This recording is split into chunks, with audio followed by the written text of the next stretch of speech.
আমাদের রোজাদার ব্যক্তি মোহাম্মদ ইমাম ভাই ইনশাল্লাহ আজকে রোজা ছিল। এখানে আমাদের সিরাজ ভাই আমাদের সাথে শরিক হয়েছে ইফতারের সময়।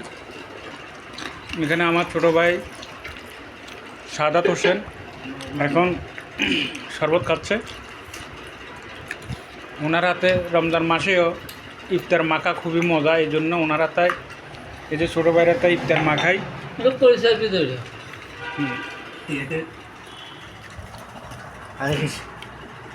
ছোটো ভাইয়ের হাতে আমরা ইফতার মাখাই, সুন্দর করে উনি ইফতারগুলো বানাইতে পারে। আঁকা কেন কম করেন, এত বড় করে আঁকা সময় বলেন।